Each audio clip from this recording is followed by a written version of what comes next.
गंजाम जिला सानखेमुंडी ब्लॉक कंकरडारे थिबा मां नारायणी पीठरे 16 दिनात्मक पूजा पालित होउछि। प्रत्येक दिन में पूजा होम होउथिबा बेले राति रे चंडी पाठ एवं होम होउछि।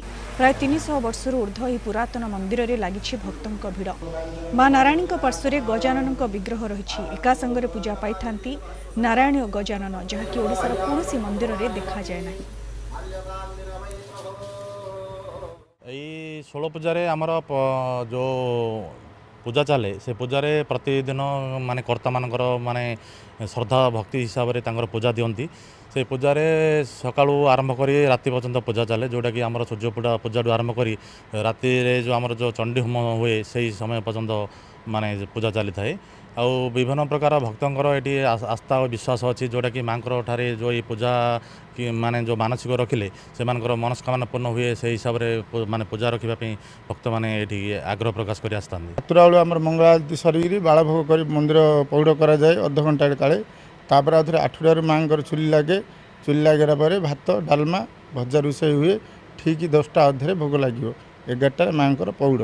आउ थे ठीक संध्या 4टार खोला हुए। रोषे माँ चुली लगे, रोषे आरंभ हुए। 64 जोगिनी धूप दे संध्या 7टार माँ आलती आरंभ हुए। 7टा अधे आम माँ पौड़ हो गेट बंद कर पूजारी घर को जाए। मुझे आज ठियाई बोले ये माँ आशीर्वाद जो ठियाई बुझे आउ बहुत प्रकार सुविधा है, सब बहुत प्रकार लाभ पाई माँ आशीर्वाद माँ करुणु मोर परिवार मोर व्यवसाय आ मोर जीवन उपरे बहुत किसी लाभ पाई।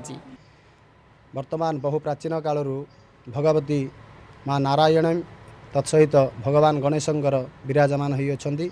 समस्त लोक एवं समस्त कमिटी वृंदंग साहाय्य सहयोग अनुक्रम एही भगवती माँ नारायणी पीठरे 16 दिन व्यापी पूजा अर्चना करा जाउछि। चंडींकर पूजा पारायण एवं चंडी रे होवन ग्रह एवं योगिनींकर समस्त प्रकार वैदिक मंत्र रे पूजा अनुष्ठान करा जाउछि।